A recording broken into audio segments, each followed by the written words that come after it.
बच पाएगा? बिल्कुल 101% बच पाएगा, बचा के रहेंगे। आज जनता का शोषण हो रहा है, प्रकृति का शोषण हो रहा है। प्रकृति नहीं बचेगी तो जनता कैसे बचेगी? सरकार खुद के फायदे के लिए कर रही है, हमारा कौन करेगा? सरकार नहीं करेगा तो कौन करेगा? हमारा क्या रास्ता है, कंपनी बिल्कुल एडो फॉर्म करियो है कि बिल्कुल वहाँ मीटन लाचार कर दिया। जैसलमेर से जयपुर तक ये पद यात्रा हरी गर्मी के बीच सिर्फ एक मुद्दा, औरत बचाओ। औरत सिर्फ एक पेड़ नहीं है, इन लोगों के लिए इनका जीवन, और उस जीवन को बचाने के लिए इतनी भरी धूप में आज ही आए। बहुत लोग हैं जो आप दिन रात सोचते होंगे छांव में बैठते हैं पेड़ों की, जब वो पेड़ ही सरकार काट देगी तो लोग बैठेंगे कहाँ? तो आप तो मुखिया रहे हैं और आपने ये मुद्दा भी देखा, परखा है, हर चीज हुआ है। जैसलमेर से यहाँ जयपुर तक आए हैं, पद यात्रा की है, और मुद्दा सिर्फ एक है, आपका पर्सनल नहीं है, मुद्दा है औरत को बचाने का। क्या औरत बच पाएगा? बिल्कुल 101% बच पाएगा, बचा के रहेंगे। ऐसा नहीं, और हमारा अकेला का नहीं है, आम जनता का है, और आम जनता सड़कों पे बचेगा, बिल्कुल बचेगा। क्योंकि सरकार संवेदनशील मामले को आगे लेकर क्यों हो नहीं रही है? रविंद्र सिंह भाटी लंबे समय से आप सभी के साथ हैं, प्रदर्शन कर रहे हैं, हजारों की संख्या में आज यहाँ पर भीड़ है, तो दिल के अंदर कहीं ना कहीं उम्मीद तो है कि सरकार मांग को मानेगी। जनता मनवाएगी। ये मुद्दा आस्था का मुद्दा है, और गोचर जो गौ माता का मुद्दा है, वन्य जीव का मुद्दा है। ये सदियों से सुरक्षित रखे हुए जंगल हमारे, वो हम उजड़ने नहीं देंगे, चाहे कुछ भी हो जाए, किसी भी हद तक जाना पड़े। ये वन्य जीवों को, ये सारी धरोहरों को क्यों खत्म करना चाह रही? क्यों? एक तो विलुप्त तो पहले से ही हो रही है क्योंकि ग्लोबल वार्मिंग बढ़ रहा है, लेकिन उसके अलावा भी अगर हम देखें तो सरकार भी कहीं ना कहीं काटती जा रही है, एमएनसीज को देती जा रही है।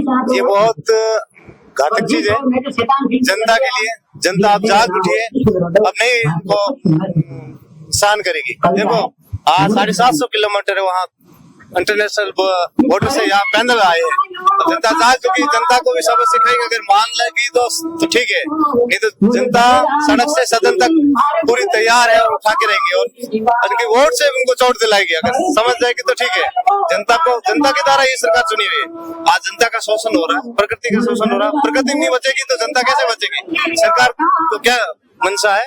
जी, रविंद्र सिंह भाटी अगर सरकार में होते, रविंद्र सिंह भाटी की सरकार होती, क्या लगता है वारंट जरूर बचती, अब तक बच जाती? और बच नहीं सके, सब कंपनियों होते, कोई रईस होते, कोई कन्वर्ट करे नहीं, बाहर कंपनियों होते भैया करे, पंखा लगा हुआ है, मोसी गाय, कोई मिंदर है, कोई गोजर है, वो सब दिया पूरी बात ना हो। सरकार खुद के फायदे के लिए बाबूजी कर रही है ये सब, खुद के फायदे के लिए कर रही है बस। सरकार खुद के फायदे के लिए कर रही है, हमारा कौन करेगा? सरकार नहीं करेगा तो कौन करेगा? चलो कोई नहीं, हमारे साथ कुछ और बुजुर्ग लोग हैं, उनसे बातचीत करते हैं, क्योंकि इतनी गर्मी में जब आते हैं तो दिमाग में बहुत प्रश्न होते हैं। कहाँ से आए हो बाबा? हाँ, जैसलमेर से।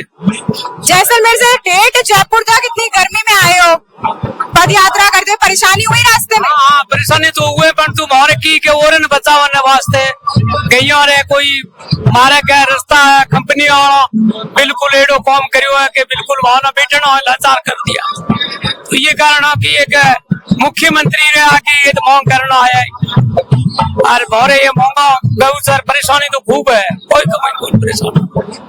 एमएनसीओ को दे रही है, ये एमएनसीज को दे रही है जगह, सरकार अपने फायदे के लिए और इनको काटने के लिए पूरी तरीके से अब इच्छुक हो चुकी है। सरकार किस तरीके की मानसिकता रख रही होगी, क्या लगता है?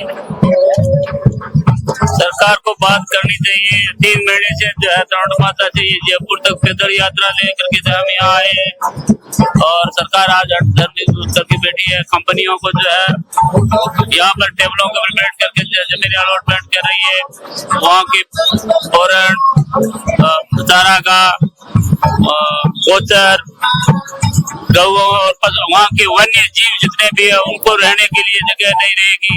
वहाँ के लोग जो है, जो पशुपालक है, जिनका पूरी आजीविका ही उस पशुपालन के ऊपर है, वो जो है पशुपालक कहाँ जाएंगे। आगे आने वाली जो है समय जो है वो उनकी जो है भविष्य की पीढ़ी के लिए जो है बहुत ही जो है संकटमय जीवन होगा। बाबूजी क्या लग रहा है कि औरन बच जाएगी? बहुत सारा ये तो सुरक्षित गोया के लिए है, अभी कब तक आएगी। आज पेड़ों की छांव में हर कोई बैठना चाहता है, पेड़ लगाना नहीं चाहता है। पेड़ तो पुराना खेजड़ी है, झाड़ है, ये तो पुराना पेड़ है, मुख्यमंत्री भजनलाल शर्मा को संवेदनशीलता से इस मामले को लेना चाहिए। हाँ, इसलिए हम पैदल यात्रा ये हड़ताल कर बैठे हैं। बाबूजी कहाँ से आए हो? औरन वास्ते आया हमारे। कहाँ से आए हो? आजकंदरा मुझे सुंदर है, आजकंदरा को नाम सुनना। सरकार मान लेगी? मान ने तेरी बात की कब नहीं पढ़ सकी है, टिकर वास्ते तोड़ रहा महीना 6 होया तो वो नहीं बताओ मेरे कान आया। अब खैर बहुत सारे लोग हैं, मुद्दा सिर्फ एक ही है, औरन को बचाने का।